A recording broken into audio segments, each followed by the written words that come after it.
Welcome to the Lair of Secrets podcast, the podcast about being a geek by two middle-aged geek dads.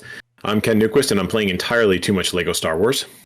I am David Moore, and I have had a week of trials and tribulations, and I am looking forward to having some relaxing time in the lair. Indeed, that's why we have it, right? Yep. Yep. Nice and cool. Sit back, read some books, and forget about the world for a little bit. Yeah. And of course, speaking of books, we have our summer reading list. Summer is pretty much here, just about. My eldest is out of college for the summer. My youngest finishes this week for all of her finals for high school. So Ken, why don't you kick us off with a book from your summer reading list? Yeah, sure. Yeah, I have to agree. It does feel like summer. I mean, it actually, this weekend, it got up to 90. I'm like, wow, this is really bad. It was really humid. Yep. And so now it's dropped back into the 70s, which is entirely more reasonable for May. Yeah. But, it got me inspired with my books. And so I have cracked open some of the books on my reading list. One of them that I'm reading right now, actually, is The Empire's Ruin, which is part of the Ashes of the Unhewn Throne series by Brian Staveley.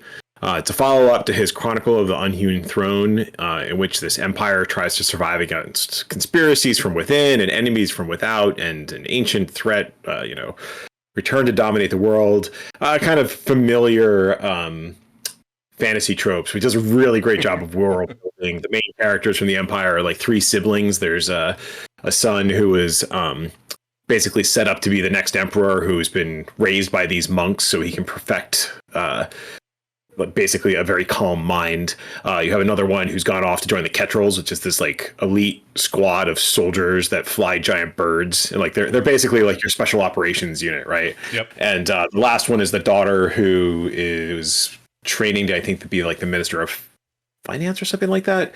But it's great. It has all these great political manipulations, and it ends in an interesting place, where they win, but did they? So this book picks up where the original trilogy ended, where basically it's kind of, it hasn't all gone to crap, but it's pretty close. And so you have these various characters who are either trying to take advantage of it or trying to stop it, and trying to keep the empire from completely collapsing. So cool. It's a great series. I definitely recommend the Unhewn Throne if you're interested in. It's epic fantasy that doesn't go on for 14 volumes. Good. And if you read that series, pick this one up. Gotcha. So it's The Empire's Ruin is the yes, The Empire's Ruin. Apparently, the series is also being developed as a television show that they're going to shop around, but I was looking for an update to see if they'd been announced, where it was going to be or what have you. And it seems like they were planning on doing something in 2020, 2021, but nothing's really materialized yet. So I think the guys who did, the folks who did Lord of the Rings for Amazon were behind the series. So, I mean, this could be great as a live action series. It would be very gritty and dark, but it's good stuff. So what do you got? I have Metatropolis. It's a anthology of short stories. And as we just looked up beforehand, because I always just have heard the word anthology, thought it meant collection. Then I, for some reason, had a doubt, and we Googled it, and it means it's a collection. So it's a collection of short stories. They all happen to have the same theme. From the blurb, it's a strange man comes to an even stranger encampment. A bouncer becomes the linchpin of an unexpected urban movement. A courier on the run has to decide who to trust in the dangerous city. A slacker in a zero-footprint town gets a most unusual new job, and a weapons investigator uses his skills to discover a metropolis hidden right in front of his eyes. Welcome to the future of cities. Welcome to Metropolis. Metatropolis. Sorry, not Metropolis. That's where Superman lives. Right. So what drew me was it's an anthology that was put together and edited by John Scalzi, who's a favorite of mine. And it's 5 authors, I believe, including him. And there's, I think, only 5 stories in it. I have the Kindle version. But I think they're longer short stories. Again, I don't know. I haven't actually, it's a Kindle, so I don't know how thick it is, but it's on my list. It should be pretty good. Cause I always like Scalzi stuff. Love, Death and Robots. The latest season just came out, and they released, even if you don't have Netflix, go to YouTube, go see the Three Robots short that they released. It's the same short that's in the series, but he wrote that, and it's a follow-up piece to the one that was in the first season of Love, Death, and Robots, and they remain hilarious and and accurate social commentary. Nice. Yeah, I have to say I don't know how big the Empire's Ruin is because I got the audiobook. I didn't get the physical book, but it's got to be something of a doorstopper because it's like 35, 40 hours long. Like, yes, those aren't short books. That's a bigger book. I think a Discworld novel, which is about yay big, I think is about 10 or 12 hours, I think. Yeah, sounds about right. So it's probably... Yeah, so it's going to take a while to get through it. It's a good thickness. It does motivate me to exercise though, because I listen to, like, that's how I get through my summer reading list. Is I go for walks in the morning. So that's a good 45 to 60 minutes of just solid book time every morning. So cool. Yep. The dogs love it. Oh yeah. Yeah. So for my next book, I am giving into peer pressure. I believe you've read this book. I believe like all of our friends have read this book, and I feel like I'm the only one who hasn't. So it's The Long Way to a Small Angry Planet by Becky Chambers, part of the Wayfarer series. There's a number of books in this series. Obviously, I haven't read any of them. I know it's like space opera and exploring the universe and stuff. I didn't go and fetch the blurb. I just giving into the peer pressure. I'm just going to read it.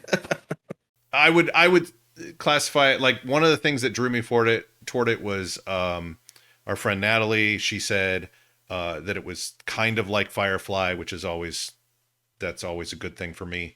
But I would classify it, and I don't know if this is a real thing or not, but I would almost classify it as cozy sci-fi. Okay. You know how there's cozy mysteries? This is cozy sci-fi. There's some conflict in there, but it's mostly personal stories, and it feels good to read. It's not like super stressful like, our worst timeline has been. So it seemed like it would be a good pick, and like I trust your all's opinion. So cool. Yeah. Cool. Yeah, my next one is unfortunately more along the social commentary side of things, called January 15th, which is it's named that because that is the day that everybody gets their universal basic income payment. And so it's by Rachel Swirsky, and it's a book about, as far as I can tell, the positive and negative consequences of universal basic income told through like the stories of 4 different people. It's pretty good. I know of Rachel Swirsky because she has been on some of the Escape Pod podcasts. I think she's the editor or was the editor on Podcastle for a while. I've known of her for a number of years. And so that the name drew me in, and I haven't really read it yet. I've looked at a couple of the first couple of pages, and it's very much a set in near modern day as far as I can tell, and people have definite problems. Not too far into it, so I can't really give you how it is, but it's supposed to be sci-fi. Cool. My next book is one of the Timothy Zahn's Thrawn books. So it's the long, super long title, just like all of these things have been. It's Star Wars Lesser Evil, Thrawn Ascendancy, Book 3. These are like my go-to beach read because I just love reading like blow 'em up, starship battle, science fiction at the beach. So these are the Thrawn Ascendancy are prequels that are taking place, if I remember the timeline correctly at this point, between the prequel trilogy and the original trilogy. So well ahead of when, before when Thrawn shows up in Rebels. And they've been good. I mean, they're like, I think I said this before, and I'll say it again, right? Like, if you like Timothy Zahn and you like Thrawn, then read the book. If this isn't, you can't start with this particular book. It's the 3rd one in the series, and I think this is the 3rd book of the 2nd trilogy that he's written for this. So, I mean, they've been good. They're like political machinations. Yep. Yeah, that word. Yeah, it's machinations. It's right in my head, but as soon as I attempt to say it, I will not say it correctly either. So I think it's But it takes machinations. place But yeah. right, machinations. There you go. So it takes place in the unknown regions. In the oh my gosh, why am I forgetting the Outer freaking Rim. ascendancy's name? Yeah, well, it's the oh my god, where Thrawn is from. What that's called. Oh, I'm not prepared enough, folks. I'm trying to remember what race he is. Even is he a Chiss? Yes, it's the Chiss ascendancy. Okay, There you go. there All you I go. needed was the one word, and all the rest of it would fall into place. The So, Chiss is a big race in the Old Republic MMO. So it's one oh, of the gotcha, races you can play. So gotcha, I gotcha. I liked the original series, like the old pre-Disney ones. I haven't read any of the new ones. But the one thing that was always kind of getting me is that Thrawn didn't ever seem to have flaws. Oh, That he was like too perfect of a villain. But then again, I probably haven't read them since they came out, which was a long time ago. yeah, I'd say that's probably accurate. Like his, I think they play up his, in the books and in the TV series, they're very much about like his strategy and his tactical strategy and understanding how culture can impact how people might make their decisions and stuff. Mm-hmm. But they depict him as basically just a complete political neophyte. Like, despite the fact that he can extrapolate all of these cultural references to understand how someone's going to act on the battlefield, he is not able to translate that into actually like maneuvering through the Chiss ascendancy, right? Oh, interesting. Okay, okay. And so there's other supporting characters who are helping with that and protecting him because he's so brilliant that he just alienates everyone and Yes. he doesn't even really see the need to deal with the political side of things, right? Like, but he needs to because he's going to get killed. Gotcha. If he's, Gotcha. the Chiss ascendancy is not a friendly place. And I can see how that would actually play, like even within the older books, you're not dealing with the Chiss ascendancy where he's like sometimes you're blind to the things that you're immersed in. He grew Right. up in the ascendancy, I think. And so Yes. he's kind of blind to his own culture. Right. And so he can't predict everybody else's movements because it's his culture too. And whereas when he's in the Empire, it's mostly human dominated and fighting rebels, which are also not Chiss, Right. that he can kind of predict those things more easily or see those connections more easily. Right. And he's still brilliant. He still wins, but it's okay. I'm here. I'm rooting on the I don't think he's an anti-hero. He's just like he's a villain. But in these books, he's more the hero. He's like the of the protagonist. ascendancy. He is definitely the protagonist. He may not be the hero. Yeah. So anyway, that's my Star Wars fix for this summer. Gotcha. I have a non-fiction book on my list. More of a coffee table-ish book, but I have it on Kindle, so I don't know how that translates anymore. Yeah, that sounds like it might be a challenge. Yeah, it's called the World Atlas of Coffee, and they did format it to work on a Kindle, so there's like internal hyperlinks and things like that. So they're aware that it's on an ebook format, which is cool. I love it when books like that take advantage of the media. Right.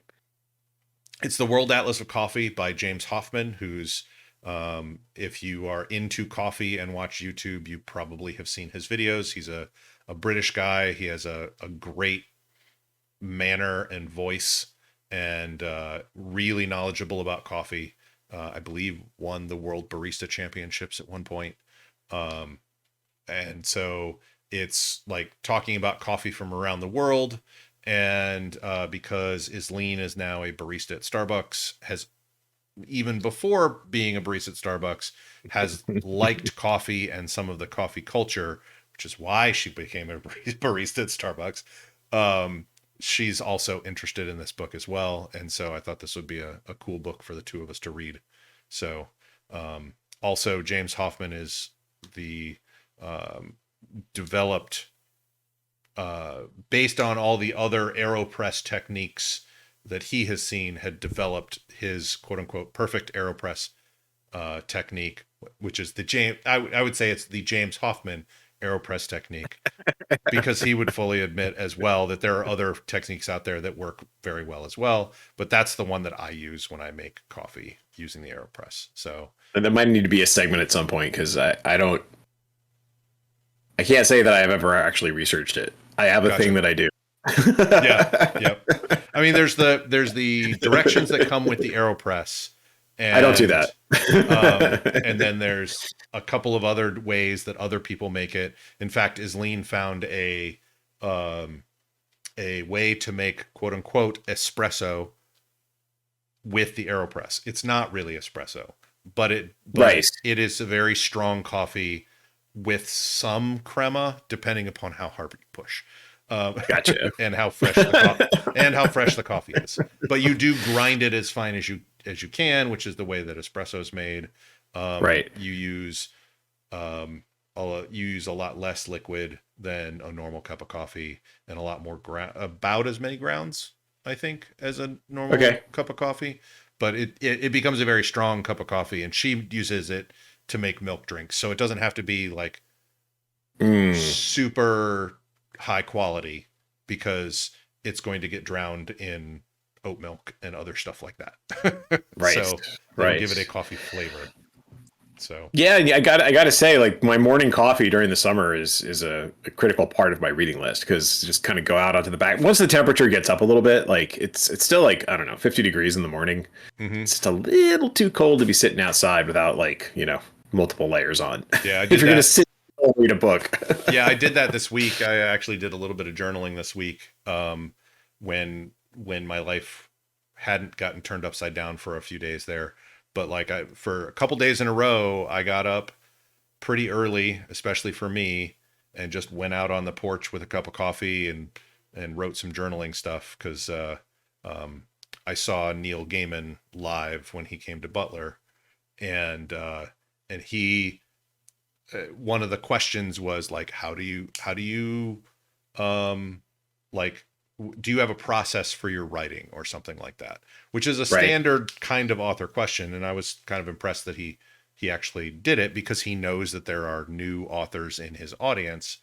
But he said something that I'd never heard anyone else say quite the same way, is that he goes upstairs in his house, and he's got a chair that looks out the window with his coffee and his notebook and his pen. And he doesn't have his phone, doesn't have any other distractions. He doesn't permit himself any other distractions. And he says then, after about 20 minutes, writing is the most interesting thing to do. And I'm like, that's awesome. yeah. Kind of like I can see that. I've always said, like, having my phone means that I have this constant on-demand supply of dopamine if I want it. Right. And so, like, going and sitting for 20 minutes and just, you can look out the window, you can look out at the traffic or other things like that, but eventually your brain's like, I want to do something. Right. I want to work here. I want some dopamine. Writing sometimes gives me dopamine. Maybe I should write. Yeah, that's brilliant. Yeah. So that was the World Atlas of Coffee. Yes, and entirely appropriate divergences, all ultimately bringing us back to reading more books. Yep. So my next book is one. I think we've probably talked about it before. I think I might have had it on my list last year and didn't get to it. I think I might have had it as an alternate, but it's the Obelisk Gate. Yep. And I talked about it because I had listened to it on Audible a year or so ago. Yeah, sounds about right. I still have book 3 in my queue. As do I, because I went out and got all of them. This is by J.K. Jemisin. And we've talked about this before. I think we both ended up having a hard time getting into book 1 of this series. And I kind of stopped and started when I had it on my summer reading list before. I persevered. I think I ended up getting through reading the audiobook. And I'm really glad I did. She's got great world building that goes on in this book. It's really fantastic. It was just, I don't know, for whatever reason, it was just taking me a while to get started on it, which we've talked about before, some of our other books too. I know that's been your experience. Yeah, like I had the problem with The City We Became, where I kind of bounced off the beginning of it a little bit, but I made it through the first chapter or two. And one minor correction, it's N.K. Jemisin. What did I say? You Oh, said JK. I did I don't know how JK. it's JK. Oh my gosh, I don't know how I did that.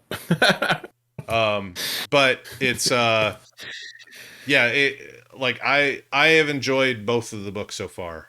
I agree. It's really good world building. Actually talks about some social issues, but completely divorced from our modern day Yes. stuff.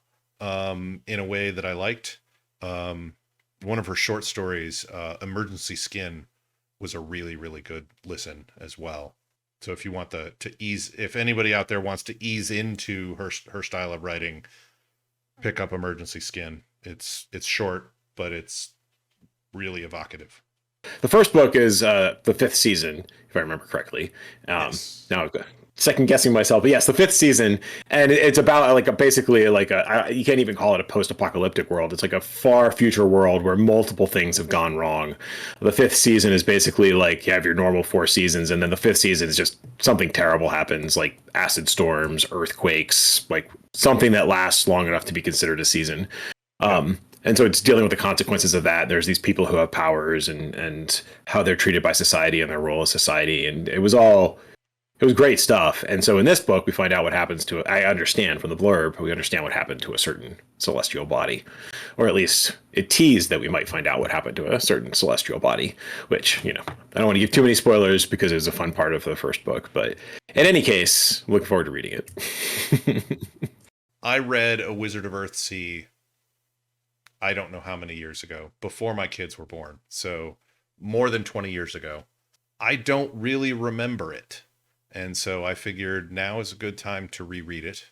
I know I liked, it's by Ursula K. Le Guin, and I've liked her work in the past, continue to, I haven't read a lot of her stuff lately, but it's one of those that for some reason came back into my sphere of consciousness, and I picked it up on Kindle again. I probably have a hard copy in the basement somewhere, but I picked it up on the Kindle, and I'm interested in rereading the classic. So there is more. Wizard of Earthsea is the first of the series that she did, Yes. so I might be reading more of those. But I think I only read Wizard of Earthsea to begin with. Yeah, I think I did too. I actually read it as part of my science fiction seminar in college, where we had, I think, 14 books, and it was she had 2 books on the list. One was Left Hand of Darkness, also a very good book, Yes. and A Wizard of Earthsea. So cool stuff. I was one of the best courses I took in college was science fiction seminar. I read like the Forever War, Berserker, like just all these great Those books. are good. Yeah. Yeah. Yeah. Really And what's fantastic. interesting that I find interesting about some of the talk around science fiction, especially science fiction, but some about fantasy as well, which you could put Obelisk Gate into, is the more the fantasy side, is like people say that they don't want like, don't be injecting your politics into my science fiction, Right. just like people say, don't be injecting your politics into my comic books. You obviously have not been you obviously don't remember the science fiction that you have read since a kid. It has always had some sort of politics or sort of thing in it.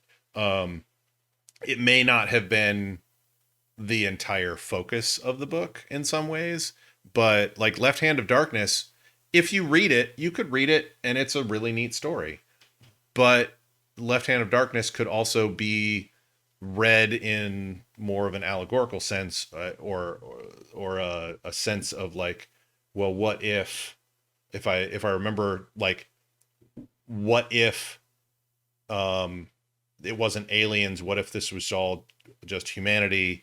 And I believe it's like you could read it in a manner of what if someone was gay? What if the main Right. character was gay? I don't quite remember Left Hand of Darkness. That I'm going to be putting that on my list again. But like, it's one of those things that a lot of our science fiction has politics in it. My politics were shaped by the books I read, Right. at least partially. And it's really interesting to see how different people get different things out of the exact same book in the exact same text.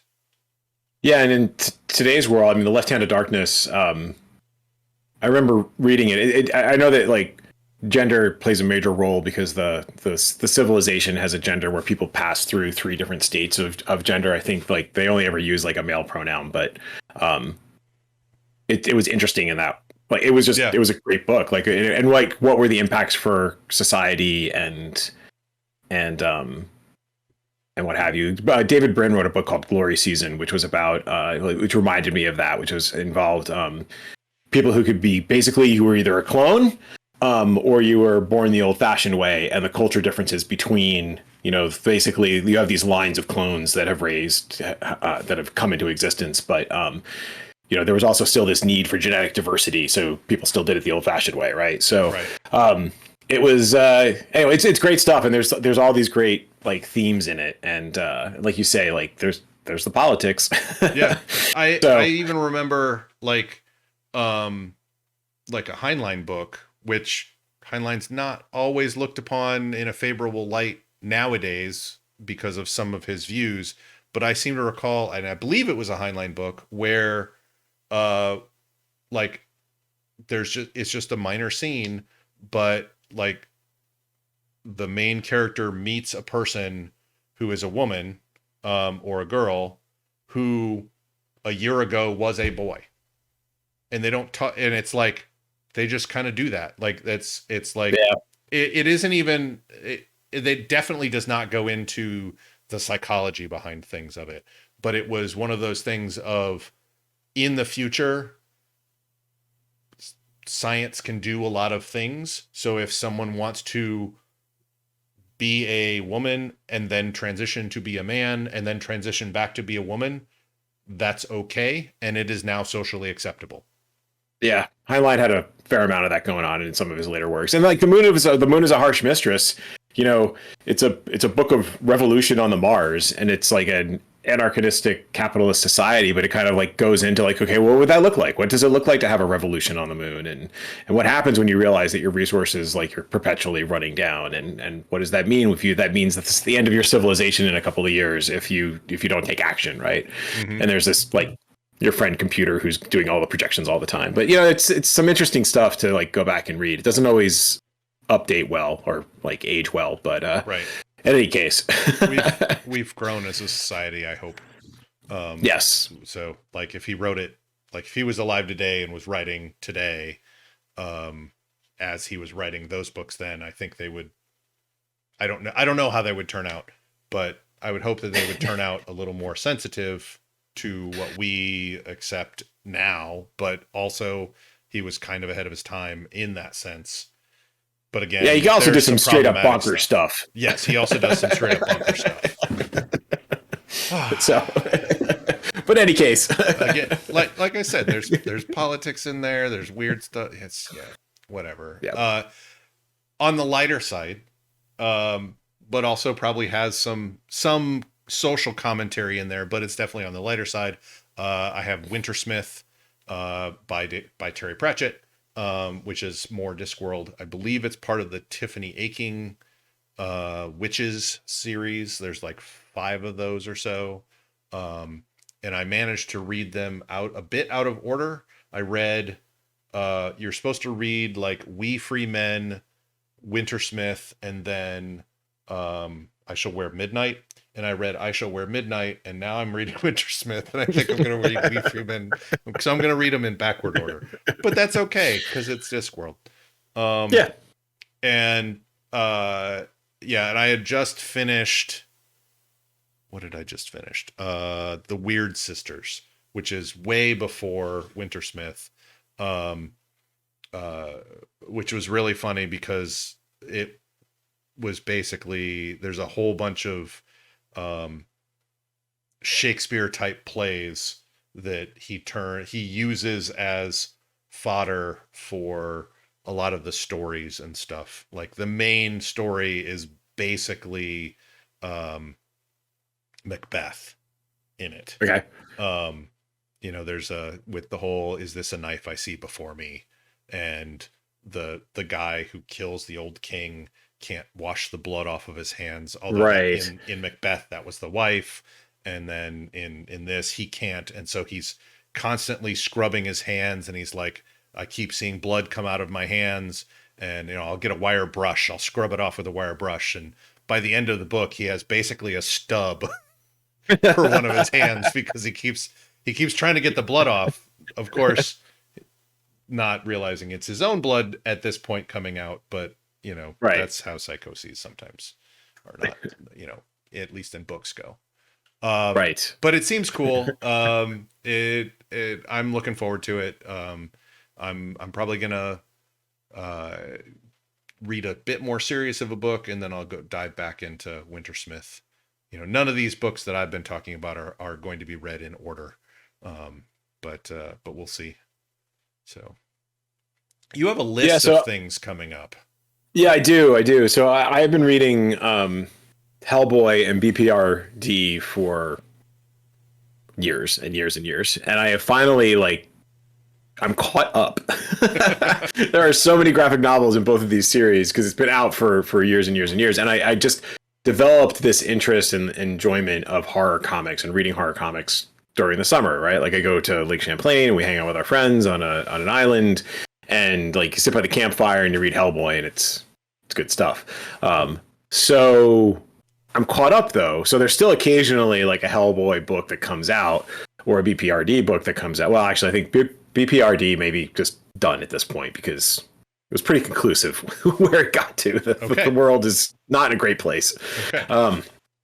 But in any case, the apocalypse is now. But in any case, I'm looking for some new books. And so I've gone out and done a little bit of research. And if anybody has ideas for stuff that I might be interested in, please let me know. But I'm just going to rattle off a couple that, as I was searching for horror comics, this is kind of what rose to the top. So, the first and foremost is actually The Immortal Hulk by Al Ewing.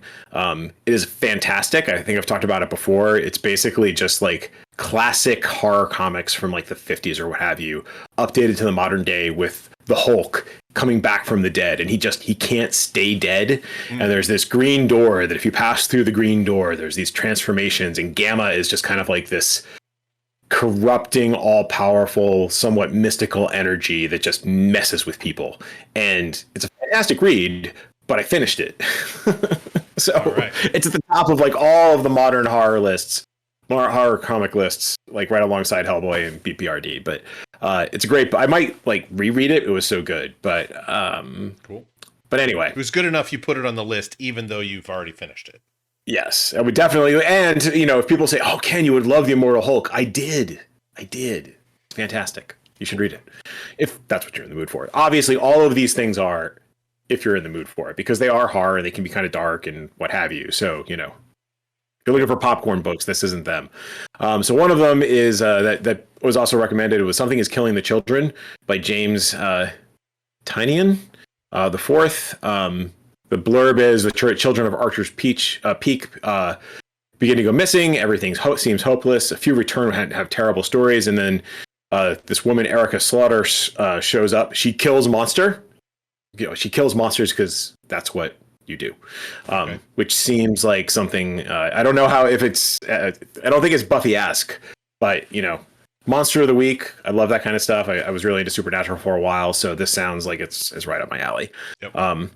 Swamp Thing by Ram V. I think this is Ram V. I'm not actually familiar with this author, so if it's Ram 5 Roman numeral, then somebody can correct me. But I think it's Ram V.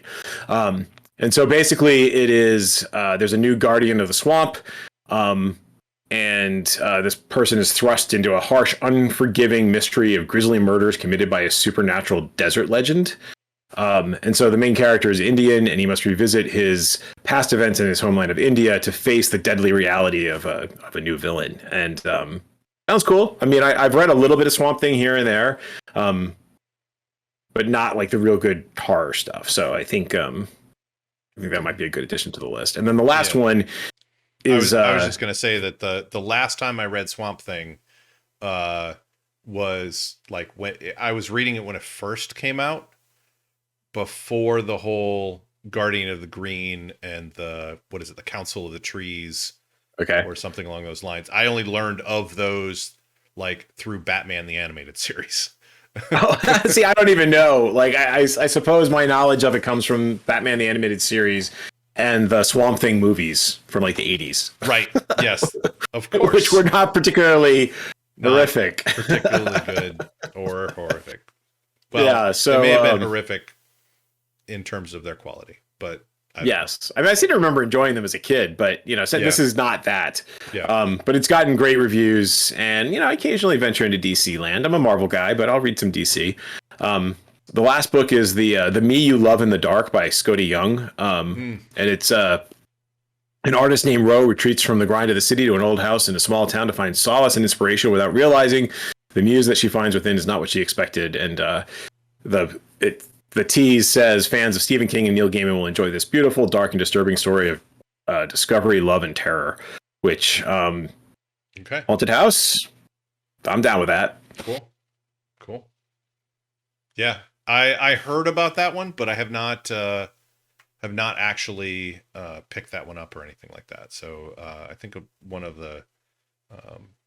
my friends recommended it, was like, hey, look at this. But I'm not a super comic book person most of the time. Right. So I've got two more things, and I think we're wrapping up here. I read the first couple, and we talked shortly before the stream that you've read the first few books of the Laundry Files by Charles Stross. And I think I read several in a row and then went to either stopped reading for a while or switched to another book series. And I just never jumped back to it. And then I saw that Escape from Yokai Land was the 12th book in the Laundry Files. And I thought, yeah, why not? Let's jump back in at book 12. From what I remember, though, like, they're fairly self-contained novels. So, yeah. Or it might be like jumping into book 12 of the Dresden Files, where you could pick it up and read it, but it would probably be richer if you had read the first 11. Yeah. We'll find out. Yeah. And so these are like supernatural humor books, right? Like with a mix of, it's just like the X-Files meets the IT Crowd. At least the first like 2 or 3 books were like that, right? Yeah. And I think the further I remember getting into it, the less the humorous it was. But it might have just been that particular book that I read. Maybe it does dive back into the humor side of things. Like yokai are, I believe, like Japanese evil spirits. And so like Escape from Yokai Land seems a little weird. Like it's like Escape from Zombie Land, sort of, perhaps. I don't know. Like I said, I haven't. I don't even have the blurb written down here. So, but it's on my Kindle. I'm going to read it. I will let you all know. Yeah, I liked the and the first couple of books. I think they came out like the late 90s or something like that, or maybe early aught. So the technology is dated. But as somebody who works in IT, I think it was funny how they use technology, and he works for like this bureaucratic agency within the English, British government, right? And so it's the sort of thing where you bind a demon using a program, and so like I don't think this was actually in the books, but like we use this old 386 computer to like bind the demon, so never turn it off, right? Ever, right?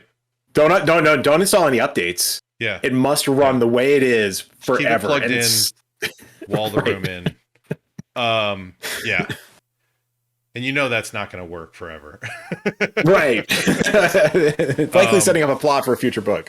Little side piece of game trivia, of tabletop game trivia. I believe it was Charles Stross, a young Charles Stross, that came up with the Githyanki and the Githzeri from what ended up going into the Fiend Folio for AD&D First Edition and is still in D&D now.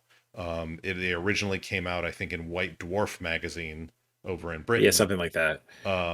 And which was before, like, very early on in Games Workshop history, when they had, I think, Warhammer Fantasy, but not 40K yet, not the hit of 40K yet. Right. So it's just interesting that he's like, he must have been very young when he wrote those, because he's our age or maybe a little older. So he would have probably been in his, his teens or early 20s when he wrote those and got published with those. Right. Which is just absolutely funny. And so the last thing I have, I said I didn't read a whole lot of comics. However, friend of mine, Jadzia Axelrod, has come out with another graphic novel of hers.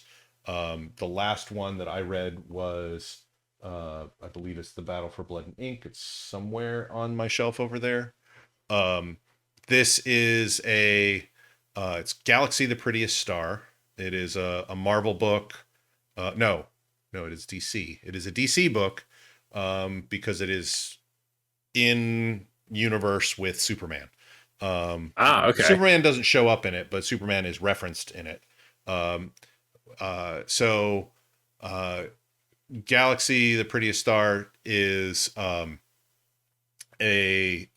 alien from another planet, just like Superman, whose planet was invaded, and she and a few others escaped and came to Earth and are now hiding as transformed as humans.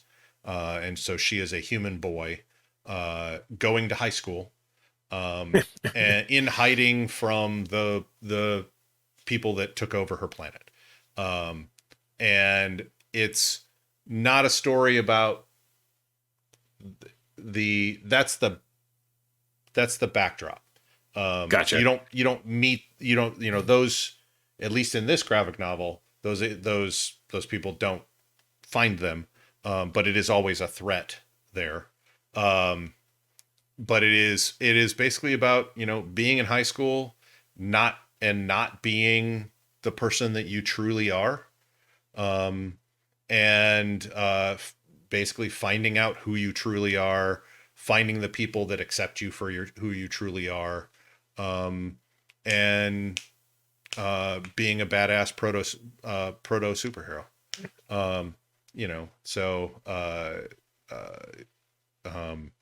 Galaxy,